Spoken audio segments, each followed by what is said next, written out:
Israel మీడియాలో India గురించి చాలా బాగానే చర్చలు జరుగుతున్నాయి. పెద్ద పెద్ద జర్నలిస్ట్ ఆర్టికల్స్ పబ్లిష్ చేస్తున్నారు. వాట్ వీ కెన్ లెర్న్ అంటే what Israel can learn from India or what Israel can learn from Modi అని రాస్తున్నారు ఆర్టికల్స్. అలా రాయడానికి కారణం ఏంటి అనేది మనం క్లియర్ గా క్రిస్ప్ గా ఈ వీడియోలో ఎక్స్ప్లెయిన్ చేసుకుందాం. So let's get started.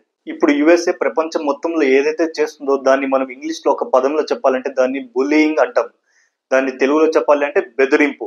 ఒక్కసారి ఆలోచించండి, ట్రంప్ పవర్ లోకి వచ్చిన తర్వాత ఫస్ట్ ఏమో కెనడాని అమెరికాలో భాగంగా కలిపేసుకోవాలి, 51st స్టేట్ గా మారిపోవాలి అమెరికాది అని చెప్పి కెనడాతో రిలేషన్స్ చెడుకుంటాడు, అంటే బులియింగ్ చేశాడు.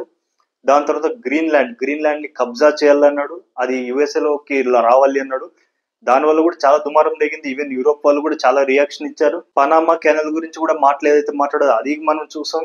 అది కాకుండా ఇండియా గురించి ఏదైతే చెత్త మాటలు మాట్లాడాలో, డెడ్ ఎకానమీ అని చాలా విధాలుగా చాలా మాటలే మాట్లాడాడు. దీనన్నిటిని మనం బులియింగ్ అని అనొచ్చు. జపాన్ ఒక తుప్పాస్ ట్రేడ్ డీల్ చేసుకునింది అమెరికాతో.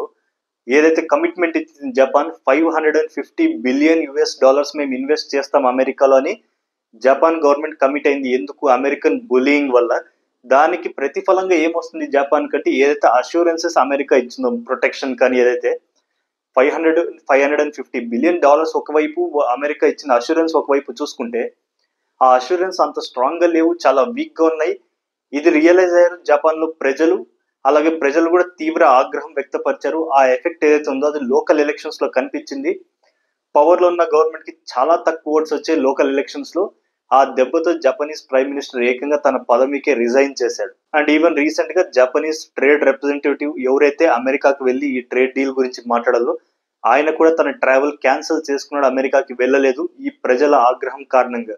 చాలా మంది లీడర్స్ ది పొలిటికల్ కెరీర్ ముంచాడు ట్రంప్. సింపుల్ ప్రెషర్ పెట్టు, ఒక చీప్ డీల్ క్రాక్ చేయి.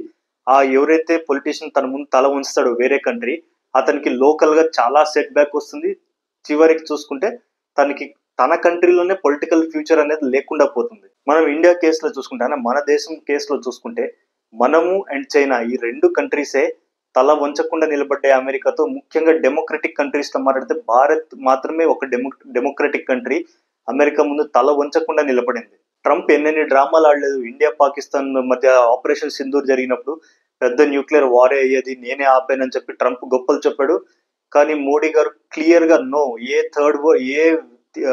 థర్డ్ కంట్రీ కూడా ఇన్వాల్వ్ అవ్వలేదు, ఎవరు చెప్తే కూడా ఆపరేషన్ సింధూర్ ఆపడం జరగలేదు అని క్లియర్ గా చెప్పాడు మోడీ గారు.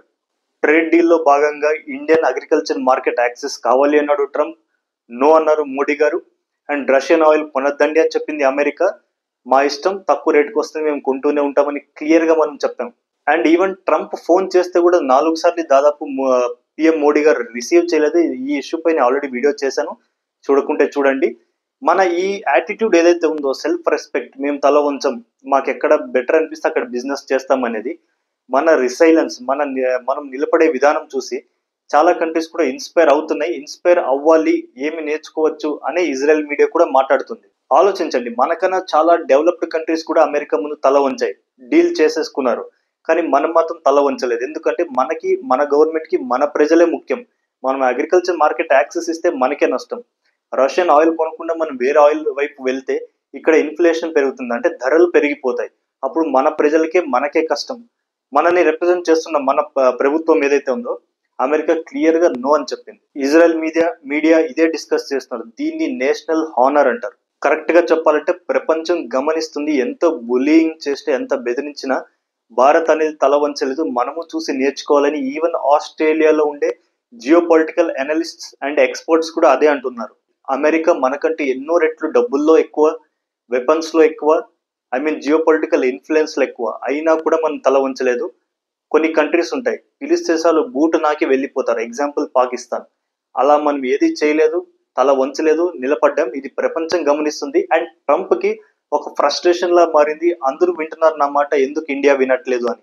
ఇజ్రాయెల్ మీడియా ఏమంటుందంటే, Israel prime minister Benjamin Netanyahu గారు ఎవరైతే ఉన్నారో ఆయన ట్రంప్ ని సంతోష పెట్టడానికి, ట్రంప్ ని హర్ట్ చేయకుండా ఉండడానికి ఆయన ట్రై చేస్తున్నారు. అది తప్పు, ఇండియాని చూసి నేర్చుకోండి, మన నేషనల్ ఇంట్రెస్ట్ ముందు పెట్టుకోవాలా, ట్రంప్ గురించి ఆలోచించకూడదని అక్కడ మీడియా ప్రశ్నిస్తుంది నెతన్యాహుని. సింపుల్ గా సమ్అప్ చేయాలి అంటే, India is the only democratic country that stood tall and did not surrender before Donald Trump. నేను ఇస్తున్న ఈ ఇన్ఫర్మేషన్ క్వాలిటీగా ఉంది, నచ్చితే కనుక please subscribe the channel and support me. Thank you.